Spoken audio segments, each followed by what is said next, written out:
Okay guys, meron pang pangatlong tanong dito si June.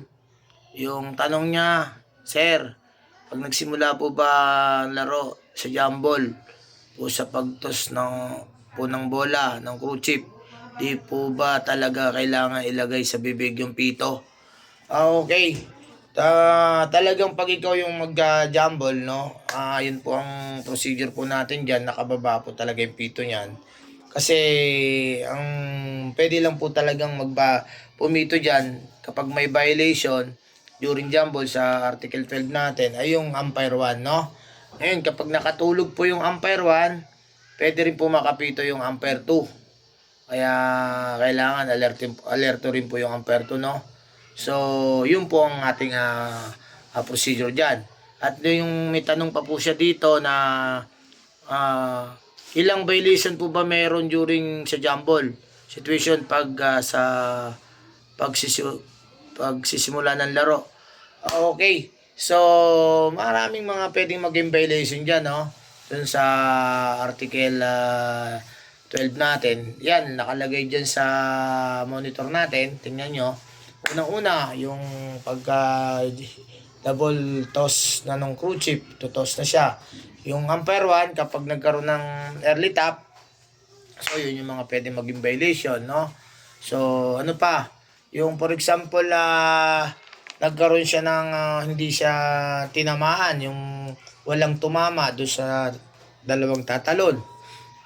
So, yun yung mga possibility na pwedeng magkaroon ng rejump, no?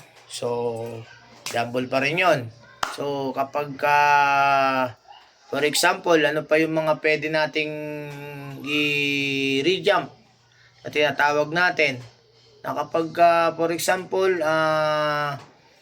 yung nagkaroon ka ng dalawang hellball, no? So yun yung mga tinatawag natin na pwede nating i-jumble. So yan, lahat naman yan ay nasa Article 12, mga kapitos. So yung pangatlong tanong, diretso na natin, Sir, paano po ba talaga yung tumama ang tamang implementasyon ng 3 seconds violation sa ngayon?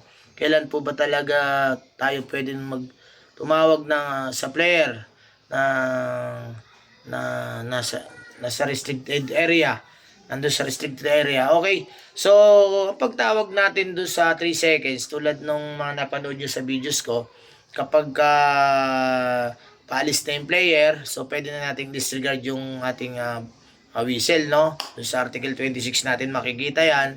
Kailangan magbigay tayo ng more than 3 bago tayo mag-blow ng whistle, guys, no?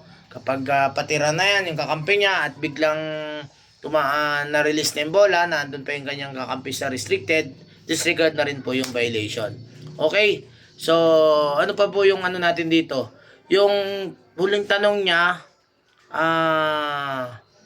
titingnan po ba natin, Sir, kung merong advantage yung player na sa restricted area or automatic pag may pumasok na offensive player sa restricted area, magbibilang na po tayo na may hawak na siya ng bola. Ay, hindi pa naman po. Pagka, for example, merong dribbler na pumasok sa restricted at siya ay on progress po naman, hindi naman po siya nagtagal doon, patira po siya, ang magbibilang po niya na yung off the ball, no? So, kasi yung malapit po, titingnan niya po yung magiging contact dyan.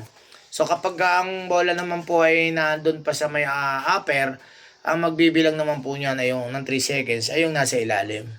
Okay guys, I hope na may nakuha kayong tip doon sa mga tanong ni June Cortesa. So, salamat sa mga tanong June. Yan, regards na lang lahat dyan sa mga referee natin sa Albay.